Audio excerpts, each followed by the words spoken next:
We can transform the communities that we live, work, and play in, one relationship at a time.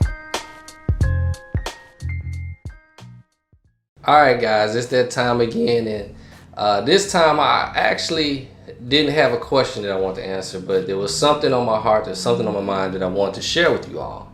And I've been having these conversations with a lot of my colleagues around the topic of what I'm calling don't sell out the hood.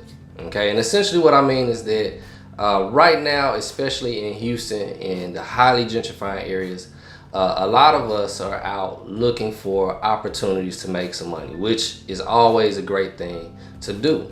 But a lot of times it comes at the expense of selling out the hood. And what do I mean? I mean that's taking that land or that wealth, that resource that cannot be duplicated, and selling it off to a wealth class or a group outside of your family or that neighborhood. Now you end up with some cash, which is very short term, but the long-term value in the hood, so to speak, you passed on to someone else. And so that's what I mean about don't sell the hood. All right, now I want to touch on a couple of things, some things that I hope might help you start thinking about ways to not do that. Because I know everybody's out here, has responsibilities, has things that they need to do, and you have to earn this dollar, you know, especially like if you're a real estate agent or you're a wholesaler. Sometimes you're on a limited basis of how much time you have to find a buyer or find an investor. So I know there's a lot of pressure there, but I want you to at least take the time to start doing some of these things. Okay, number one is I want you to start making relationships with fund managers, public accountants, attorneys, and other professional services that look like you and live where you live. All right, be intentional, go seek them out. All right, that's how you create an ecosystem around yourself.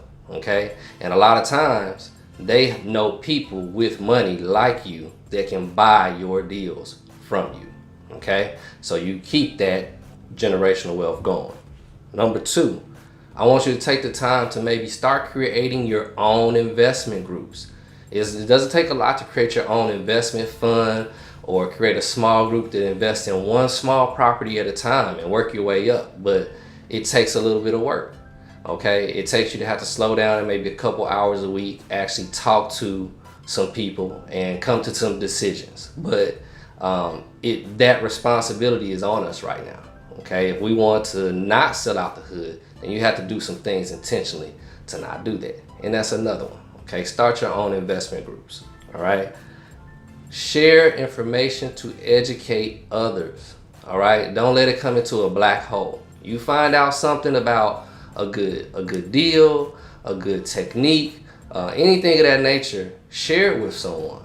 Okay, share it as publicly as possible to your audience, so that we all are, what education does, it helps us all be able to communicate on a better basis. So we get to make decisions faster, so we get to the opportunity faster. Okay, so share information that you have, share information, share the contacts, you know, within reason. And last but not least, for the life of me, especially from my wholesale folks, for the life of me, I don't understand why we get properties at deeply discounted prices and don't figure out ways to structure ourselves into a deal or a project.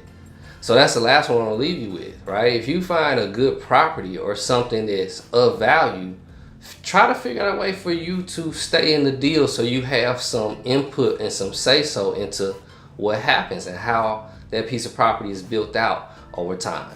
They do this in commercial real estate all the time. There are commercial realtors and things out there that have ownership stakes in all kind of commercial projects because they work themselves into the deal instead of taking maybe a large commission or offering some type of services in lieu of ownership. Okay, so all right guys, that's my 4 things. I want you guys to take that into consideration. Now we know you don't have to, but we definitely appreciate each and every subscribe if you like this video, if you like any of our other videos. But until next time, cut the fat and do the things that matter.